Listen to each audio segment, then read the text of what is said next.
अभी पता नहीं लग रहा, पीछे के देखो अभी तक ट्रेलिंग कर रहे हैं। सदगुरुदेव भगवान की, सदगुरुदेव भगवान की, पूजनीय माता जी की, पूजनीय माता जी की, छोटे गुरुदेव की। ओम हर हर,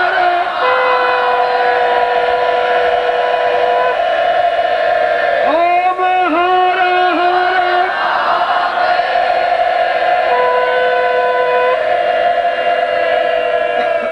जी की, आदरणीय छोटे गुरुदेव की। ओम हर, ओम हर हर, ओम हर हर। आदरणीय गुरुदेव जी। यूं आप सब साधक हैं, मैं ये नहीं कह रहा हूं, पर साधक बनता है त्याग की पृष्ठभूमि पर, स्वार्थ की पृष्ठभूमि पर साधक नहीं बन सकता। घर बार छोड़ता है तो साधक बनता है, मोह छोड़ता है तो साधक बनता है, मन की गलत वृत्तियों को छोड़ता है तो साधक बनता है। इसलिए साधक का तात्पर्य है कि जो अनुरक्ति प्रदान करता है और उस प्रकार की दीक्षा या उस प्रकार का प्रयोग केवल उस दिन एक प्रयोग एक दीक्षा ही होगी, और उस दिन केवल उनको ही होगी जो साधक होंगे, जिनके कार्ड लगे हुए होंगे। इसलिए बाकी लोग फिर निराश नहीं होंगे। गुरु जी इतना महत्वपूर्ण क्षण 100 साल में आया और हम वंचित रह गए। मैं आपको पहले से ही इसलिए कह रहा हूं कि प्रत्येक रात्रि को तो एक निःशुल्क प्रयोग करवाऊंगा ही, जो भी साधक होंगे उस दिन विशेष रूप से दीक्षा और प्रयोग दोनों करवाऊंगा। इसलिए आप में से अधिकांश लोगों को ये होना चाहिए।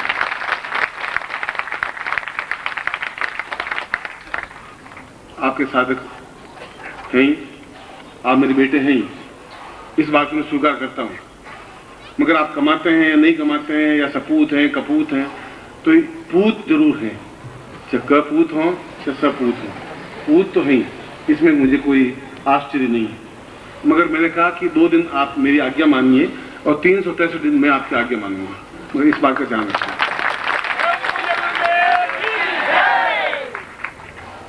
अब मैं अपना आज का प्रवचन प्रारंभ कर रहा हूं, और उससे पहले ये बता रहा हूं कि हमारा प्रत्येक क्षण ज्यादा से ज्यादा साधनात्मक और दीक्षात्मक बने, और जो क्षण बचे वे गुरु के साथ आनंद उमंग उत्सव और मंजुलता के साथ व्यतीत करें। दोनों काम करने पड़ेंगे, दिन समय बहुत कम बनता है।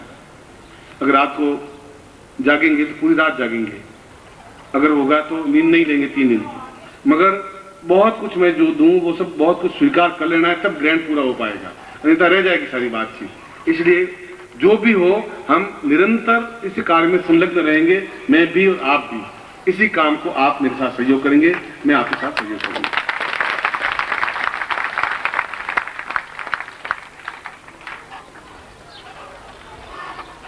इसलिए रोज रात्रि को जो साधक हैं उनको मैं प्रयोग गोपनीय प्रयोग कराऊंगा, कल रात्रि को भी कराऊंगा, और परसों दीक्षा प्रयोग भी करवाऊंगा जो साधक होंगे।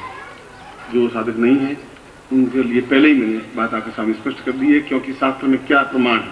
शास्त्र में प्रमाण है कि गुरु बिल्कुल स्वच्छता के साथ, पवित्रता के साथ शिष्य के सामने बैठे। तो मेरी ड्यूटी है कि रुद्राक्ष पहन करके और पवित्र के साथ आपको बैठूं। जो शास्त्र में उल्लेख है उस ढंग से हम शास्त्रोचित मर्यादा के साथ व्यतीत होते हैं। शास्त्र में कहा है साधक हो। अर्जुन ने कहा कि मेरा धनुष क्यों नहीं उठ रहा है? कृष्ण ने कहा कि तुम साधक हो ही नहीं, तुम गुलाम हो, एक दास हो, एक मोहग्रस्त हो। तुम सोच रहे मेरे दादा है, मेरे चाचा है, मेरे काका है, ये मेरे मित्र है, ये कृष्ण मेरे साथी है, तुम मोहग्रस्त हो गए हो। साधक का कोई माँ बाप भाई बहन नहीं होता, उसकी एक लक्ष्य होता है कि गंतव्य स्थल तक। तुम्हें उस जगह भूल रहे हो, इसलिए तुम गांडी नहीं उठा पा रहे हो। तो कृष्ण ने भी साधक शब्द यूज किया।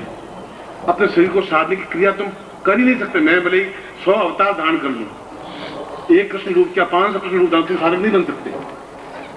जब तक तुम शरीर को साधोगे नहीं, मेरे सामने साधक बन करके खड़े नहीं हो पाओगे, तब तक मैं को दे भी नहीं पाऊंगा। यदि कहीं से कोई पानी का रेला आ रहा है, हम बिल्कुल कपड़े उसमें ढक दें, तो पानी आ ही नहीं सकता, रुक जाएगा।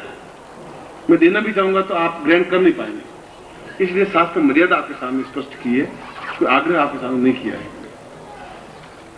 जो नहीं लिखा है वो नाम लिखवा दें, जिससे कि आप ज्यादा से ज्यादा पूरा वर्ष आपके लिए एक अद्वितीय बन सके। अब मैं कृष्ण के एक उपनिषद है, कृष्ण उपनिषद।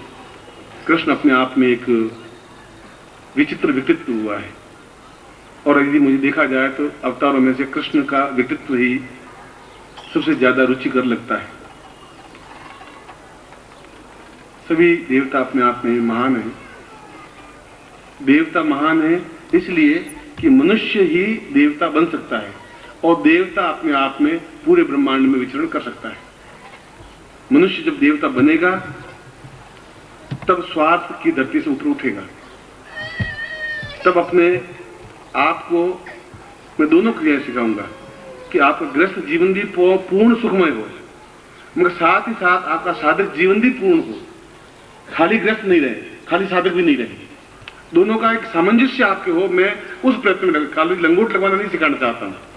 ऐसा भी नहीं चाहता आप मतलब एकदम लक्ष्मी के दास बन जाए, पाग डोलते उसके पीछे भटकते रहे और मर जाएं, ऐसा भी नहीं चाहता। इन दोनों के बीच में मन पर नियंत्रण करने की क्रिया आपको समझाता हूं। इसलिए कर्ण का चरित्र यह है कि उसने जो कुछ किया खुलेआम किया, छुप करके कुछ नहीं किया। गोपियों से प्रेम किया तो खुल करके किया, सारे गांव वाले देखते रहे, उसने किया। चीरण ढीला की तो यूं चुपचाप जाके नहीं की, जो बात की साफ साफ कही। युद्ध किया तो साफ खुले मन से किया। उनके जीवन में कोई छुपाव दुराव नहीं, इसलिए नहीं है उसके मन में कोई मैल नहीं था, उसके मन में कोई शंकाएं नहीं थी, उसके मन में कोई न्यूनता नहीं थी। जो कुछ है वह अभिव्यक्तिकरण है। बंसी बजानी है तो बजानी है, शत्रुओं का संहार करना है तो करना है, और अर्जुन को उपदेश देना है, उसको तैयार करना है युद्ध भूमि के लिए तो तैयार करना है। चाहे कूटनीति हो, चाहे ज्ञान नीति हो, चाहे धर्म नीति हो, चाहे कर्म नीति हो। इसलिए वेद व्यास ने कहा है कृष्ण उपनिषद जैसा कोई उपनिषद है ही नहीं। उन्होंने गीता लिखी कृष्ण ने, और वेद व्यास ने कृष्ण उपनिषद लिखा, और उसने लिखा कि हजारों करोड़ों वर्षों बाद भी इस प्रकार का व्यक्तित्व जो मृत्यु लोक में कुछ क्षणों के लिए आता है, अपनी लीलाएं करता है और खुले मन से करता है, और जो खुले मन से करेगा उसकी आलोचनाएं होंगी, और आलोचनाएं उसकी होंगी जो कुछ करेगा।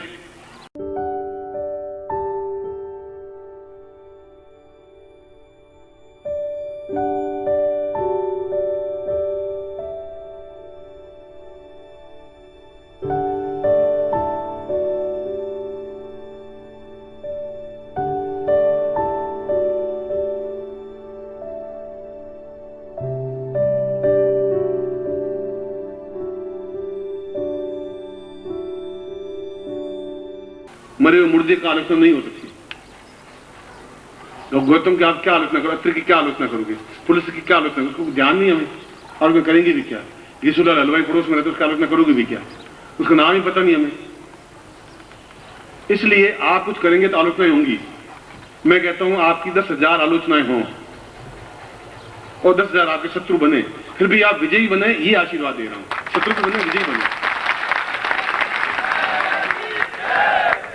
ऐसा जीवन क्या, मरा हुआ जीवन की कोई दुश्मन है ही नहीं। बस ये क्या जीवन हुआ था। राजस्थान में कहावत है कि माई एड़ा पूत दिन शत्रु होए 50। ऐसा बेटा पैदा करना, शत्रु कम से कम 50 तो हो ही उसके, ऐसा बेटा पैदा करना, तो दुर्मूल नहीं। इसलिए कि तुम कुछ कर पाओगे, इसलिए कि तुम्हें कुछ उपलब्धि प्राप्त हो पाएगी। उपलब्धि प्राप्त होगी, देवत्व प्राप्त हो पाएगा। कृष्ण बन पाएंगे, राम बन पाएंगे, भीष्म बन पाएंगे, या जो कुछ भी हम जीवन बनना चाहते हैं, सीधा समझाना चाहते हैं, या ब्रह्मांड में जाना चाहते हैं, तो जा पाए। देखें तो सही जीवन क्या है। जीवन देखा ही नहीं आपने, सही ढंग से गृहस्थ भी नहीं बन पाए, अधूरा जीवन आपका गृहस्थ का। सही ढंग से पत्नी नहीं बना पाए, सही ढंग से पति नहीं बना पाए, सही ढंग से बेटों को नहीं बना पाए, सही ढंग से धन नहीं बना पाए, सही ढंग से वैभव नहीं बना पाए, सही ढंग से होटलों में खाना नहीं खा पाए, नहीं कर पाए। गृहस्थ भी आपका बेकार है, सन्यासी आप बन ही नहीं पाए। इसलिए सन्यासी जीवन, आपका जीवन आपके पास क्या है, क्या 2 लाइन में लिखे तो आपके जीवन के पास क्या उपलब्धि क्या है। मैं तो 10,000 प्रश्न लिखूं तो भी कम पड़ेंगे, जिनके इतने उतार चढ़ाव हैं। आपकी पूरी जिंदगी के निचोड़ को लिखो तो क्या लिखेंगे कि 3 बच्चे, 25,000 रुपए बस, और पत्नी की गाली, इसके अलावा आपके पास है भी क्या। वो तो 1 लाइन में पूरे हो गए। जीवन आपके पास नहीं है। इसलिए जीवन को प्राप्त करना है तो फिर हमें एक नए रास्ते पर बढ़ना पड़ेगा। और इसीलिए कृष्ण उपनिषद में यही बात कही गई है, निर्भीक वै पर्वतां पर मंजुरुदोयम मंजुर पदां सैद्वदां सहितं सदैव दीर्घौ प्रसन्तां भवनेत्र रूपम निर्भीक रूपम परम शत्रु वै सदान्यम। कृष्ण कह रहे हैं कि जब 20 हाथ जोड़ के खड़े हो गए, उन्होंने कहा कि ये कौरव और पांडव आपको नहीं समझ पाए।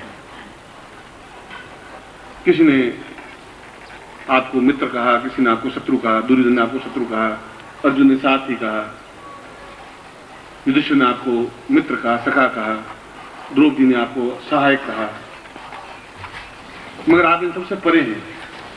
आपका जो ओरिजिनल रूप है, जो वास्तविकता है, वो मैं कुछ कुछ अंश एहसास कर रहा हूं। तो कृष्ण ने भी गीता में कहा, ये यथा माम प्रपद्यस्ते ते तथा भजाम्यहम्। जो जिस ढंग से मुझे देखता है, मैं भी उसी ढंग से उसके साथ हो जाता हूं। यदि कोई मुझे प्रेमी के रूप में देखता है तो मैं उसका प्रेमी हो जाता हूं। कोई मुझे शत्रु के रूप में देखता है तो मैं उसका शत्रु हूं, घोर शत्रु हूं। कोई मित्र के रूप में देखता है, मैं उसका पूर्ण मित्र हूं। कोई सहायक के रूप में देखता है, जो जिस रूप से मुझे बचता है मैं उसी रूप में उसके साथ हो जाता हूं। तुम मुझे देवत्व के रूप में देखा है, इसे तुम्हारे ज्ञान नेत्र खुले हैं, इसे तुम्हारे सामने मैं साकार विराट रूप में हूं। अर्जुन ने मुझे सारथी रूप में देखा है, मैं सारथी हूं। दुर्योधन ने मुझे शत्रु के रूप में देखा है, मैं शत्रु हूं। ठीक वही स्थिति जो गीता में कही, ये यथा माम प्रपद्यस्ते, जो जैसा मुझे देखता है, जिस आंखों से, जिस चिंतन से, जिस विचार से, वह वैसा ही उपलब्धि प्राप्त कर सकेगा। अगर कहेंगे गुरु जी सामान्य है तो आपको सामान्यता मिल पाएगी। यदि आप विशिष्टता देख पाएंगे आपको विशिष्टता मिल पाएगी। आप प्रेम देख पाएंगे आप प्रेम मिल पाएगा। आप कुछ नहीं देख पाएंगे आप कुछ नहीं मिल पाएगा। मैं तो उसी जगह खड़ा हूं। आप किस रूप में देखते हैं, और कोई रूप गलत नहीं होता। शत्रु रूप भी अपने आप में सही है, मित्र रूप भी सही है, प्रेम रूप भी सही है। हर चीज अपनी जगह सही है। आंख की जगह आंख सही है, पैर की जगह पैर सही है। आप क्या चिंतन करते हैं उस पर डिपेंड है। इसलिए उसने कहा कि यह महाभारत युद्ध मैंने प्रारंभ करवाया तब हजारों आलोचनाएं हुई, भीष्म को कहा, मगर मैंने उस समय करवाया जब ग्रहण काल शुरू हुआ। हम कितने विपरीत जा रहे हैं, ग्रहण काल में कुछ करते नहीं, बैठ जाते हैं हाथ पे हाथ धरे, ग्रहण है अब कुछ नहीं करना चाहिए, पानी भी नहीं पीना चाहिए, खाना भी नहीं खाना चाहिए, खाना पकाते नहीं है, और हिंदू बिल्कुल अपने आप में घर जाके बैठ जाते हैं। सब तो है ग्रहण स्वीकार करना, और हम उसको त्याग लिख दिया, छोड़ दिया। बिल्कुल विपरीत ध्रुव में, ज्ञान ही नहीं रहा। इसलिए नहीं रहा, बीच में कोई गुरु की कड़ी मिली नहीं जो समझा सके कि ग्रहण है, ये त्याज्य नहीं है। राम जब युद्ध भूमि में करते करते थक गए, पसीना आ गया, तब उसने मुड़ करके देखा तो विश्वामित्र सामने खड़े थे। उसने कहा कि इस रावण को मार नहीं सकता, मैं मारता हूं फिर सिर खड़ा हो जाता है। उसने कहा तुम एक घड़ी ठहर जाओ, एक घड़ी का मिनट 36 मिनट ठहर जाओ, ठीक ग्रहण काल प्रारंभ होने वाला है, और ठीक तुम उसके नाभि में लगा दोगे और ये इसका शत्रु को समाप्ति हो जाएगी। मैं 36 मिनट तुम्हें ज्यों त्यों व्यतीत करने हैं, जो ग्रहण काल में तुम विजय ग्रहण कर पाओगे। विश्व संहिता को पढ़े, और राम ने राज तिलक से पहले वशिष्ठ को प्रणाम नहीं किया, विश्वामित्र को प्रणाम किया कि आपने मुझे सही समय का निर्धारण दिया और ये समझाया कि ग्रहण अपने आप में बहुत कुछ उपलब्धि परक चीज है, प्राप्त करने की क्रिया है, छोड़ने की क्रिया नहीं है। और हमारे लिए ये पूरा समय 1 महीने का ग्रहण काल था, और ग्रहण काल है क्योंकि अभी भी हम आमने सामने बैठे हैं। अभी भी 3 दिन का मतलब है 24 या 48 घंटे और 50, 52, 53 घंटे हमारे पास में है। अब उसमें गालियों को ग्रहण करें, गालियों को ग्रहण कर लीजिए, आलोचनाओं को ग्रहण करें, जो कुछ करेंगे वो आपको मिलेगा। मन की शंकाएं होंगी, शंकाएं प्राप्त हो पाएंगी, ज्ञान प्राप्त करेंगे तो ज्ञान प्राप्त हो पाएगा। ये श्री कृष्ण ने कहा है कि मैं बार बार जन्म लेना चाहता हूं, और मनुष्य जीवन लेना चाहता हूं, ठीक गर्भ से जन्म लेना चाहता हूं, फिर नटखट बालक बनना चाहता हूं, और शत्रुओं का मुस्कुराते हुए, हंसते हुए, खिलखिलाते हुए शत्रुओं को समाप्त करना चाहता हूं, पता ही नहीं पड़े। और मैं भी आपको ज्ञान देना चाहता हूं, कुनेन आप लेंगे नहीं तो शक्कर में घोल करके आपको कुनेन देना चाहता हूं, पर दूंगा जरूर, जिससे कि आप सफलता पा लें।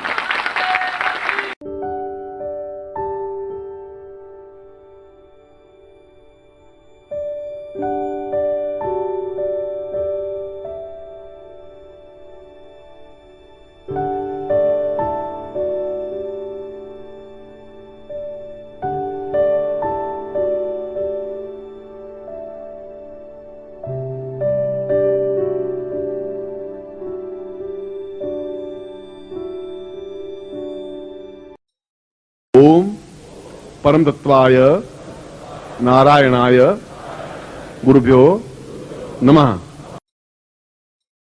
ओम ह्रीं मम प्राण देह रोम प्रतिरोम चैतन्य जाग्रय ह्रीं ओम नमः।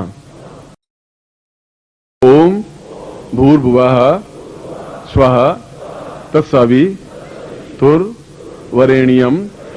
भर्गो देवस्य धीमहि धियो यो नः प्रचोदयात्।